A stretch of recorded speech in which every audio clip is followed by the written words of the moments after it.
नमस्कार दोस्तों, मेरे चैनल हिंदी की नगरी में आप सभी का स्वागत है। तो आज की क्लास में हम समझेंगे class 10th Hindi course B का एक चैप्टर है मनुष्यता, जो आपका चैप्टर 3 से है। ठीक है, और अब पाठ्य पुस्तक जो आपके पास है स्पर्श भाग 2 उसका पदखंड से लिया गया ये कविता है। मनुष्यता कविता के कवि हैं मैथिली शरण गुप्त जी। तो आइए इस वीडियो में हम इस कविता को पढ़ते हुए इसके अर्थ को समझेंगे और साथ में इसकी संपूर्ण व्याख्या भी समझेंगे। तो मनुष्यता जो कविता है, इसमें मैं बता दूं आप सबको कि मैथिली शरण गुप्त के द्वारा रचित ये उत्कृष्ट रचना है और इसमें गुप्त जी ने मनुष्य को उसकी चेतना शक्ति का एहसास दिलाया है।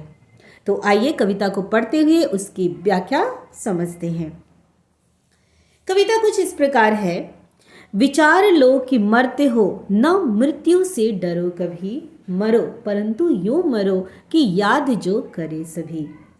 हुई न यूं सुमृत्यु तो वृथा मरे वृथा जिए, मारा नहीं वही की जो जिया न आप के लिए।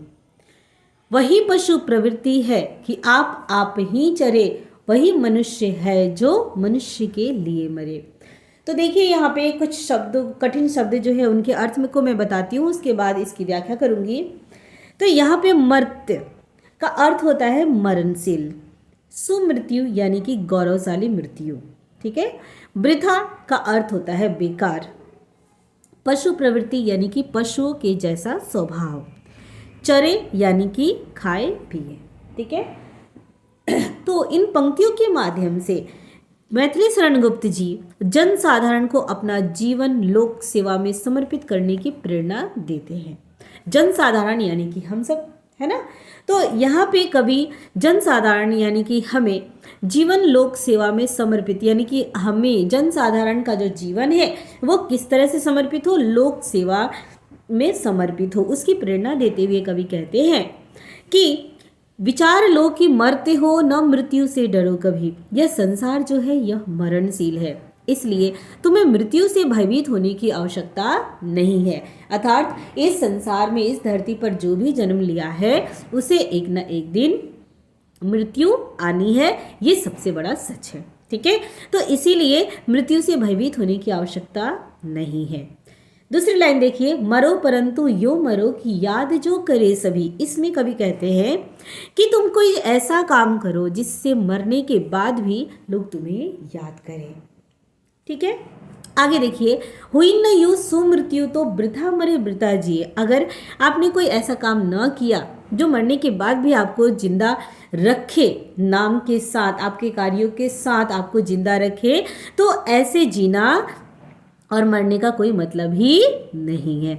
यानी कि तुम्हें गौरवपूर्ण जीवन जीना चाहिए और गौरवशाली मृत्यु को ही अपनानी चाहिए। ठीक है, और नहीं तो क्या है, जीवन जो है ये वृथा यानी कि बेकार में ही जिए, इस तरह से कवि कहते हैं। नेक्स्ट लाइन देखिए, मारा नहीं वही की जो जिया न आप के लिए, है ना। फिर कवि कहते हैं यदि तुम्हारी सुमृत्यु नहीं होती है, सुमृत्यु अगर ना हो यानी गौरवशाली मृत्यु ना हो, तो जीना और मरना, तो मरना जीना क्या है, सब व्यर्थ है। तो स्वयं के लिए जीना वही पशु प्रवृत्ति है जो आप ही चरे। फिर कवि कहते हैं जो स्वयं के लिए जीते हैं तो वो जीना पशु की प्रवृत्ति के समान है, यानी कि पशुओं का स्वभाव है, पशु स्वयं के लिए जीते हैं, वो किसी और का हित नहीं कर सकते, है ना। तो यहाँ पे कवि कहते हैं कि जो दूसरों के हित के लिए ना सोचे ना करे, वो उनका जीना कैसा है, पशु प्रवृत्ति के समान है, और दूसरों के लिए जीना मनुष्यता है। ठीक है, ये जो मनुष्यता जो टाइटल है हमारे कविता का, तो जो दूसरों के लिए जीते हैं मनुष्यता उनके ही अंदर है। अंतिम पंक्ति देखिए, वही मनुष्य है जो मनुष्य के लिए मरे। तो इसलिए कवि यहाँ कहते हैं कि केवल अपना हित चिंतन करना मनुष्य की नहीं पशुओं की प्रवृत्ति होती है। मनुष्य के अंदर मनुष्यता होती है और वह मनुष्यता में मानवीय गुण होते हैं जो दूसरों की हेल्प करने के लिए, दूसरों की मदद करने के लिए, दूसरों के दुख दर्द में साथ होने के लिए मदद करते हैं। ठीक है, आगे की पंक्तियाँ देखिए। फिर कवि कहते हैं उसी उदार की कथा सरस्वती बखानती, उसी उदार से धरा कृतार्थ भाव मानती। उसी उदार की सदा सजीव कीर्ति कूजती, तथा उसी उदार को समस्त सृष्टि पूजती। अखंड आत्मभाव जो असीम विश्व में भरे, वही मनुष्य है जो मनुष्य के लिए मरे। अब इन पंक्तियों के द्वारा कवि कहते हैं कि सरस्वती यानी कि माता सरस्वती उसी उदार मनुष्य का गुणगान करती है जो संसार के साथ एकता और आत्मीयता का भाव रखता है।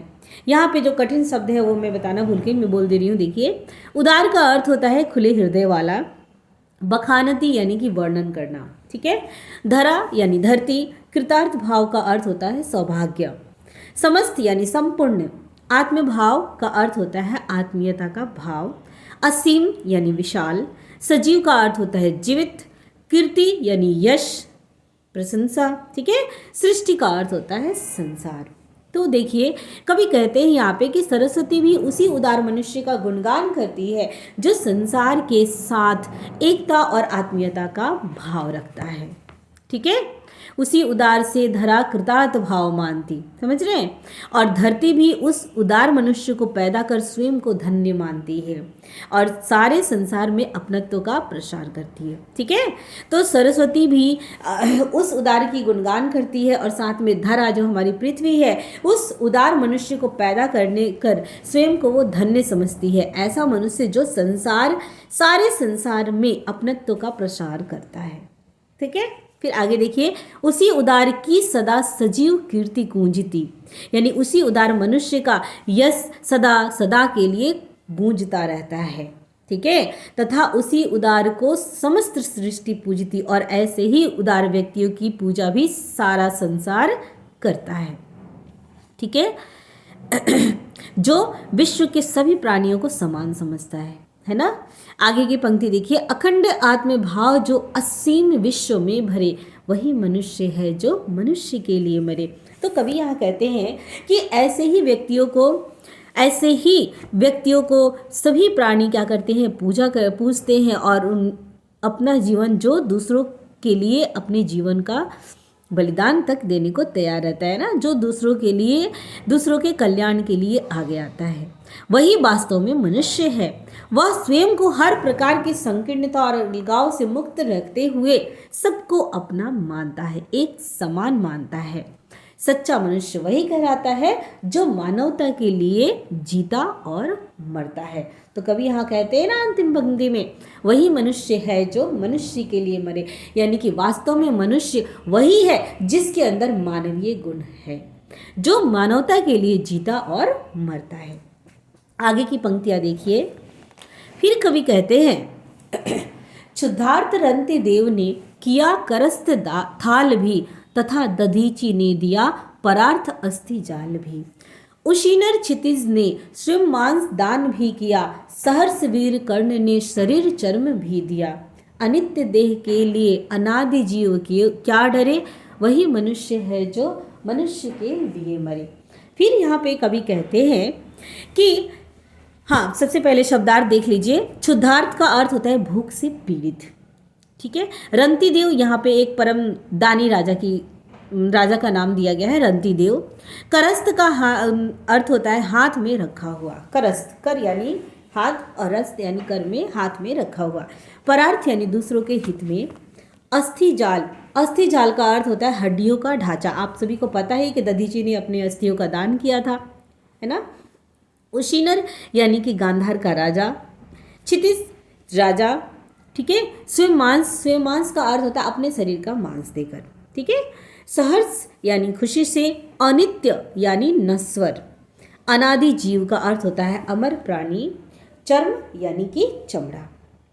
अब देखिए इसकी व्याख्या हम देखते हैं तो कवि यहाँ कहते हैं कि महान लोगों का उल्लेख करते हैं इन पंक्तियों के माध्यम से, और महान लोगों का उल्लेख करते हुए कहते हैं कि मनुष्य शब्द का वास्तविक अर्थ हमें समझाते हैं, जो शरीर को नश्वर बताया है ना। यानी कि जो हमारा शरीर है ये नश्वर है, ये नष्ट होने वाला है। तो इन पंक्तियों के माध्यम से कवि ने कई महान लोगों के बारे में चर्चा किया है, कई महान लोगों का उल्लेख करते हुए बताते हैं कहते हैं कि कवि के अनुसार सच्चा मनुष्य वही है जो संपूर्ण मनुष्य जाति के कल्याण के लिए मरता है और जीता है। वह आवश्यकता पड़ने पर दूसरों के लिए अपना शरीर भी बलिदान कर देता है। ठीक है, जैसे शुद्धार्थ रंती देव ने किया करस्त थाल भी। तो जैसे राजा रंती देव ने भूख से व्याकुल होते हुए भी अपने भोजन का थाल घर पर आए भिक्षुक को दे दिया। राजा रंती देव, यहाँ पे एक कहानी है कि किसी यज्ञ के दौरान वो कई दिनों से खाना नहीं खाए थे और उन्हें भूख बहुत तेज लग रही थी। तो जब वो खाना खाने के लिए बैठे तभी एक भिक्षुक आता है और वो भी भूखा रहता है। वो जब भोजन मांगता है रंती देव से तो रंती देव खुद ना खाकर अपनी थाल भिक्षुक को दे देते हैं। ठीक है, तो ये इसलिए यहाँ पे क्षुधार्त रंती देव ने दिया करस्त थाल भी। हाथ में लिया हुआ थाल जो वो खाने जा रहे थे उसे उन्होंने क्या किया, भिक्षुक की ओर बढ़ा दिया। फिर देखिए फिर क्या, उसके बाद है तथा दधीची ने दिया परार्थ अस्थि जाल भी। उसके बाद दधीची ऋषि के बारे में तो आप सभी जानते ही हैं। दधीची ऋषि ने देवताओं की रक्षा के लिए अपनी हड्डियों का दान कर दिया था। ठीक है, फिर देखिए उशिनर क्षितिज ने स्वमांस दान भी किया। सहर्षवीर कर्ण ने शरीर चर्म भी दिया। गांधार नरेश शिवी ने कबूतर की प्राण रक्षा के लिए अपने शरीर का मांस दे दिया था, है ना। ये कहानी भी आप सभी पढ़े होंगे। वीर कर्ण ने मांगने पर, कर्ण की कहानी जो महाभारत में आती है, तो वीर कर्ण ने मांगने पर अपने कवच और कुंडल भी अपने शरीर से निकालकर दान में दे दिया। ठीक है, अनित्य देह के लिए अनादि जीव क्या डरे। फिर कवि कहते हैं कि इस नश्वर शरीर के लिए अमर जीव क्यों डरता है, अर्थात आत्मा अमर है तो फिर इस नश्वर शरीर के नष्ट होने से क्या भय है। सच्चा मनुष्य वही है जो संपूर्ण मानव जाति के कल्याण के लिए जीता और मरता है। ठीक है, आगे की पंक्तियां देखिए। फिर यहाँ पे कवि कहते हैं सहानुभूति चाहिए महाविभूति है यही, वशीकृता सदैव है बनी हुई स्वयं मही। विरुद्ध भाव बुद्धि का दया प्रवाह में बहा, विनीत लोक वर्ग क्या न सामने झुका रहा। आहा, वही उदार है परोपकार जो करे, वही मनुष्य है जो मनुष्य के लिए मरे। फिर यहाँ पे कवि कहते हैं इन पंक्तियों के माध्यम से, अच्छा शब्दार्थ देख लीजिए। सहानुभूति का अर्थ होता है कि दूसरों के दुख का अनुभव करना। सहानुभूति यानी कि कोई दुखी है और आप अगर उस दुख का अनुभव कर रहे हो तो आपके अंदर सहानुभूति की भावना आई। ठीक है, महाविभूति यानी कि महान पूंजी। वशीकृत, यहाँ वशीकृता है ना, वशीकृत का अर्थ होता है वश में की हुई। विरुद्धवाद यानी विरोध में चलने वाली बातें, विरुद्ध भाव। ठीक है, विनीत यानी विनय के कारण झुका हुआ। लोक वर्ग, लोगों के विभिन्न वर्ग, लोक वर्ग। ठीक है, बहा यानी कि नष्ट हुआ। अब देखिए, तो इन पंक्तियों के माध्यम से कवि ने सहानुभूति को मनुष्य की सबसे बड़ी पूंजी इसलिए कहा है, यानी सहानुभूति चाहिए, महाविभूति है यही। तो सबसे बड़ी पूंजी मनुष्य की सहानुभूति है, वो इसलिए कहा है क्योंकि यही गुण मनुष्य को महान, उदार और सर्वप्रिय बनाता है। अगर किसी के अंदर सहानुभूति होगी तभी जाके वो दूसरों के दुखों को, दूसरे के कष्टों को समझ पाएगा, उसे अपना दर्द, अपनी तकलीफ समझकर उसे दूर करेगा, है ना। तो इसलिए सहानुभूति जो है वो सबसे बड़ी पूंजी है मनुष्य के लिए। ठीक है, फिर देखिए वशीकृता सदैव है बनी हुई स्वयं मही। इसी के कारण सारी दुनिया मनुष्य के बस में हो जाती है। विरुद्ध भाव बुद्धि का दया प्रवाह में बहा। फिर कवि कहते हैं कि दूसरों के साथ दया, करुणा, सहानुभूति का व्यवहार करके धरती को भी वश में किया जा सकता है ना। वशीकृता सदैव है बनी हुई स्वयं मही, यानी कि ये मानवीय जो गुण है उसके द्वारा आप किसी को भी अपने वश में कर सकते हो। यही महान विभूति होते हैं जो दूसरों को सहानुभूति देते हैं। अब बुद्धि के बारे में यहाँ पे है कि बुद्धि ने करुणावश उस समय की पारंपरिक मान्यताओं का विरोध किया। विरुद्ध भाव बुद्धि का दया प्रवाह में बहा, विनीत लोक वर्ग क्या न सामने झुका रहा। यानी कि बुद्धि की करुणावश उस समय की पारंपरिक मान्यताओं का विरोध किया था उन्होंने, तो विरोधी लोगों को भी उनकी बातों को मानना पड़ा। ठीक है, तो आहा वही उदार है परोपकार जो करे। फिर कवि कहते हैं कि जो दूसरों का उपकार करे वही सच्चा उदार मनुष्य है। सच्चा मनुष्य वही होता है जो दूसरों के लिए जीता और मरता है। ठीक है, आइए आगे की पंक्ति देखते हैं। फिर देखिए, तो अगली पंक्ति में यहाँ पे कवि क्या कहते हैं, रहो न भूल के कभी मदांग तुच्छ वित्त में, सनाथ जान आपको करो न गर्व चित्त में। अनाथ कौन है यहाँ त्रिलोकनाथ साथ है, दयालु ही दीन बंधु के बड़े विशाल हाथ है। अतीव भाग्यहीन है अधीर भाव जो करे, वही मनुष्य है जो मनुष्य के लिए मरे। फिर कवि कहते हैं यहाँ पे, यहाँ अर्थ देख लीजिए जो कठिन शब्द हैं, जैसे मदांध। मदांध का अर्थ होता है घमंड के नशे में चूर होना। ठीक है, चित्त यानी हृदय। त्रिलोकनाथ का अर्थ होता है तीनों लोकों का स्वामी। त्रिलोकनाथ, तीनों लोकों के स्वामी को त्रिलोकनाथ कहते हैं। दीन बंधु यानी कि गरीबों के प्रति दयावान रहने वाला यानी रक्षक। विशाल हृदय यानी बहुत अधिक सहन शक्ति होना। अधीर भाव का अर्थ होता है धैर्य न रखना। सनाथ यानी अपने स्वामी का साथ होना। गर्व का अर्थ होता है घमंड। और भाग्यहीन यानी कि बदकिस्मत। ठीक है, तो इन कवि पंक्तियों के माध्यम से हमारे कवि गुप्त जी कहते हैं कि समृद्धशाली होने पर भी कभी अहंकार नहीं करनी चाहिए, है ना। रहो न भूल के कभी मदांध तुच्छ वित्त में। ठीक है, घमंड के नशे में कभी भी चूर नहीं होनी चाहिए। अगर आप समृद्ध हो, हर तरह से आप समृद्ध हो, संपन्न हो, तो भी कभी भी अहंकार नहीं करनी चाहिए। ठीक है, सनाथ जान आपको करो न गर्व चित्त में। फिर कवि कहते हैं यहाँ कोई भी अनाथ नहीं है, क्योंकि ईश्वर ही परमपिता है और ईश्वर सबके साथ है, इसलिए सभी सनाथ है, अनाथ कोई नहीं है। धन और परिजनों से घिरा हुआ मनुष्य स्वयं को सनाथ अनुभव करता है। इसका परिणाम यह होता है कि वह स्वयं को सुरक्षित समझने लगता है ना। अनाथ कौन है यहाँ त्रिलोकनाथ साथ है। सनाथ अनाथ का अपोजिट है। सनाथ यानी कि जिसके नाते रिश्तेदार माँ बाप सभी होते हैं, और अनाथ जिनका कोई नहीं होता। तो यहाँ पे कवि कहते हैं कि सनाथ जान आपको करो न गर्व चित्त में, अनाथ कौन है यहाँ त्रिलोकनाथ साथ है। यानी कि सभी यहाँ पे सनाथ है, अनाथ कोई नहीं है, क्योंकि सबका ईश्वर परमपिता परमेश्वर है। ठीक है, तो आप सभी देखे होंगे कि जिसके पास धन संपत्ति बहुत कुछ परिजनों से वो घिरा रहता है, वो समझता है कि मैं सनाथ हूँ, मतलब मेरे पास सब कुछ है। तो इसका परिणाम यह होता है कि वो स्वयं को सुरक्षित समझने लगता है ना। इस कारण वो और अभिमानी हो जाता है। अहंकार का एक कारण यह भी है कि जब सब कुछ हो, चारों तरफ से आप संपन्न हो, तो क्या होता है, अहंकार आ जाता है। तो इसी कारण वो अभिमानी हो जाता है। तो कवि कहते हैं यहाँ पे कि सच्चा मनुष्य वही है जो संपूर्ण मानव जाति के कल्याण के लिए मरता और जीता है। ठीक है, दयालु दीन बंधु के बड़े विशाल हाथ है।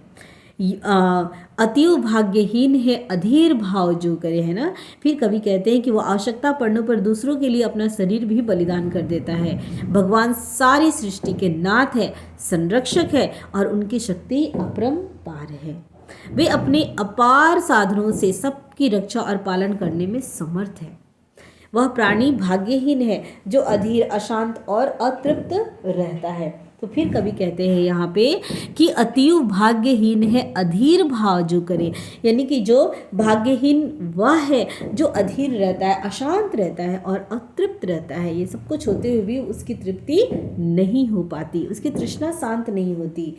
तो और वह क्या करता है, और पाने की ललक में मारा मारा फिरता है। तो ऐसे मनुष्य को यहाँ पे कवि ने क्या किया कहा है, भाग्यहीन प्राणी कहा है। आगे की पंक्तियाँ देखिए। फिर कवि कहते हैं, अनंत अंतरिक्ष में अनंत देव है खड़े, समक्ष ही स्वबाहु जो बढ़ा रहे बड़े बड़े। परस्परालंब से उठो तथा बढ़ो सभी, अभी अमर्त्य अंक में अपंक हो चढ़ो सभी। रहो न यहाँ की एक से न काम और का सरे, रहो न या कि एक से न काम और का सरे, वही मनुष्य है जो मनुष्य के लिए मरे। फिर यहाँ पे कवि क्या कहते हैं देखिए, अर्थ देख लीजिए। अनंत का अर्थ होता है असीमित, समक्ष यानी कि सामने, स्वबाहु का अर्थ होता है अपनी भुजाएं, परस्परावलंब यानी कि एक दूसरे का सहारा। अमर्त्य अंक का अर्थ होता है देवता की गोद। अपंक यानी कि दाग रहित। कासरे यानी काम निकले। ठीक है, अब इसकी व्याख्या करते हुए कवि क्या कहते हैं, देखिए कवि कहते हैं कि मनुष्य को एक दूसरे का सहायक बनने का संदेश देते हैं इन पंक्तियों के माध्यम से। अनंत अंतरिक्ष में अनंत देव है खड़े, समक्ष ही स्वबाहु जो बढ़ा रहे बड़े बड़े। तो कवि कहते हैं यहाँ पे कि मनुष्य को एक दूसरे का सहायक, एक दूसरे का साथ देना चाहिए। तो ऐसे ही सहायक बनने का संदेश देते हुए कहते हैं कवि, ताकि किसी बिना किसी को नुकसान पहुंचाए जीवन में सफलता प्राप्त की जा सके, है ना। इस दुनिया में महान काम करने वाले असंख्य लोग हुए हैं। परोपकार के लिए जीने वाले देवता, तुच्छ लोगों की इस दुनिया में कमी नहीं है। कितने ही ऐसे देवों से इतिहास भरा पड़ा है। ठीक है, तो कवि कहते हैं यहाँ देखिए, देवता भी मनुष्य को परोपकार, करुणा, दया और मनुष्यता का जीवन जीकर अपना उत्थान करने की सीख दे रहे हैं। अनंत अंतरिक्ष में यानी कि अनंत असीमित अंतरिक्ष में अनंत देव, जिसको हम गिन भी नहीं सकते, उतने देव खड़े हैं और सभी अपने बड़े हाथों को, स्वबाहु को फैलाकर हम सबकी रक्षा कर रहे हैं ना। ऐसे व्यक्ति, तो कवि कहते हैं यहाँ पे कि ऐसे व्यक्ति स्वमेव देवता हो जाते हैं और जो लोगों द्वारा पूजे जाते हैं। ठीक है, तो परस्परावलंब से उठो तथा बढ़ो सभी, अभी अमर्त्य अंक में अपंक हो चढ़ो सभी। फिर कवि कहते हैं मनुष्य को प्रेरणा देते हुए कि तुम एक दूसरे के सहयोग से महान कार्य करो और निर्मल जीवन जियो। ठीक है, रहो न यहाँ की एक से न काम और कासरे, वही मनुष्य है जो मनुष्य के लिए जिए। ऐसा जीवन जीना व्यर्थ है जो दूसरों के काम बिल्कुल भी न आए। तो तुम औरों के काम आने के लिए जियो और मरो। यानी कि यहाँ पे कवि क्या कहते हैं, हमें एक दूसरे का सहायक बनकर एक दूसरे की मदद करने और दुख दर्द में शामिल होने का संदेश इन पंक्तियों के माध्यम से गुप्त जी हमें देते हैं। आगे की पंक्तियाँ देखिए। फिर कवि कहते हैं मनुष्य मात्र बंधु है, यही बड़ा विवेक है। पुराण पुरुष स्वयंभू पिता प्रसिद्ध एक है। फलानुसार कर्म के अवश्य बाह्य भेद है, परंतु अंतरैक्य में प्रमाणभूत वेद है। अनर्थ है कि बंधु ही न बंधु की व्यथा हरे, वही मनुष्य है जो मनुष्य के लिए मरे। ठीक है, फिर देखिए इसके कठिन शब्दों को। विवेक यानी कि ज्ञान। स्वयंभू का अर्थ होता है परमात्मा। बाह्य बाहरी। अंतरैक्य का अर्थ होता है आत्मा की एकता। प्राणभूत प्रमाणभूत यानी साक्षी। अनर्थ यानी कि बुरा। व्यथा का अर्थ होता है व्यथा हरे यानी कि कष्ट दूर करे। फलानुसार का अर्थ होता है परिणाम के अनुसार। भेद का अर्थ होता है अंतर। तो इन पंक्तियों के माध्यम से कवि कहते हैं कि मनुष्य को मिलजुल कर रहने और दूसरों की मदद करने के संदेश देते हुए कवि कहते हैं कि संसार में विवेकी मनुष्य वही है। मनुष्य मात्र बंधु है, यही बड़ा विवेक है ना। तो संसार में विवेकी मनुष्य वही है जो विश्व के सभी प्राणियों को अपना बंधु माने। ठीक है, फिर देखिए पुराण पुरुष स्वयंभू पिता प्रसिद्ध एक है। किसी के प्रति परायापन या शत्रुता का भाव न रखे, यानी कि सबको, पूरे विश्व के प्राणियों को अपना बंधु, अपना दोस्त, अपना रिश्तेदार माने। ठीक है, और किसी के प्रति भी शत्रुता का व्यवहार न रखे। फलानुसार कर्म के अवश्य बाह्य भेद है। मनुष्य की सफलता का सबसे बड़ा प्रमाण यही है कि इन सबको जन्म देने वाला ईश्वर जो है वो एक है। स्वयंभू पिता प्रसिद्ध एक है ना। पुराणों के अनुसार वही सृष्टि को जन्म देने वाला एकमात्र पुरुष है, वह स्वयं अजन्मा है। फिर देखिए यहाँ पे परमात्मा के बारे में कहा गया है, फलानुसार कर्म के अवश्य बाह्य भेद है, परंतु अंतरेक में प्रमाणभूत वेद है। ठीक है, तो वो क्या है, वो स्वयं अजन्मा है। संसार कर्म फल के अनुसार विधि रूप है, अर्थात लोग जैसे जैसे कर्म करते हैं उन्हें वैसा वैसा रूप प्राप्त होता है, परंतु मूल रूप से सभी मनुष्य एक है। उनमें एक ही चेतना, एक ही प्राण, एक ही ईश्वर समाया हुआ है। ठीक है।